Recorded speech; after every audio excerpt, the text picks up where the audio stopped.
নমস্কার বন্ধুরা, মানিমেগনি চ্যানেলে স্বাগত। মানিমেগনি চ্যানেলের প্রথম ভিডিওতে, মানে এর আগের ভিডিওতে আমি আপনাদের ক্লিন এয়ার ইন্ডিয়ার টেনেগো ক্লিন এয়ার ইন্ডিয়ার আইপিও সম্বন্ধে তথ্য দিয়েছিলাম।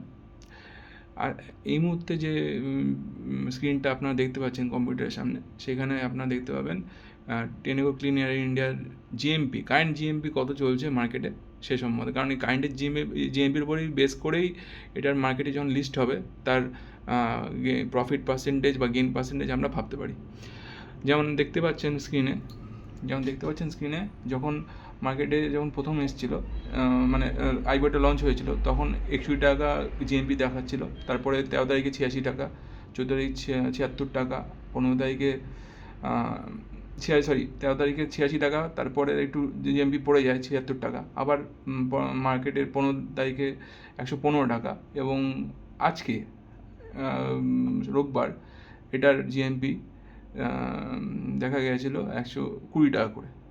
ঠিক আছে, সো এখান থেকে আপনারা সুতরাং বুঝতেই পারছেন যে জিএমপির রেটটা যথেষ্ট ভালো আছে। জিএমপি ভালো থাকার জন্য গ্রে মার্কেট প্রিমিয়াম যখন বেশি আসছে, তার মানে বুঝতে হবে এর পেছনে কিউআইবি যারা ইনস্টিটিউশনাল বায়ার্স যারা রয়েছে, এবং যারা এইচএনআইবি বা স্মল এনআইবি যারা রয়েছে, তারা যথেষ্ট পরিমাণে এর বিষয়ে ওয়াকিবল আছে এবং তার যথেষ্ট ভালো পরিমাণে বিড লাগিয়েছে। সেই বিডের দরুনই এই পার্সেন্টেজটা জিএমপিতে দেখা যাচ্ছে, এবং সেটা আমাদের আইপিওর জন্য ভালো। যারা পাবেন তাদের জন্য যথেষ্টই ভালো হবে।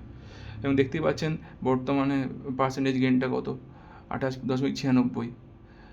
যথেষ্ট ভালো পরিমাণ গেইন পাবেন যারা পাবেন।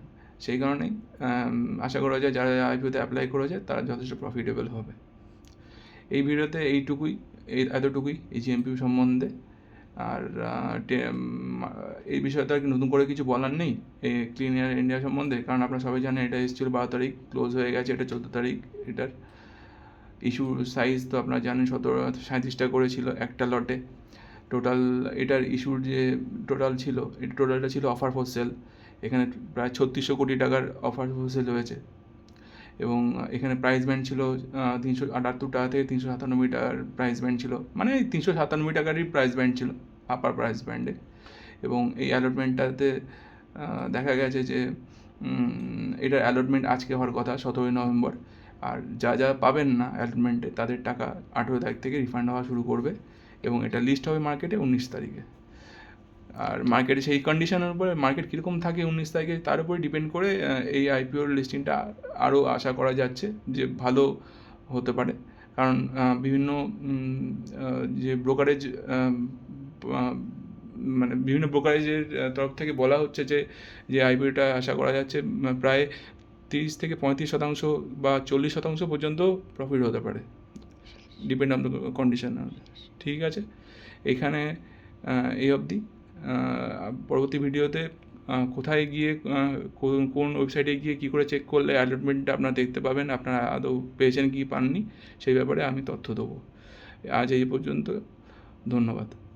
আর অবশ্যই লাইক এবং সাবস্ক্রাইব করতে ভুলবেন না, চ্যানেলটিকে গ্রো করতে আপনারাই সাহায্য করবেন। ধন্যবাদ।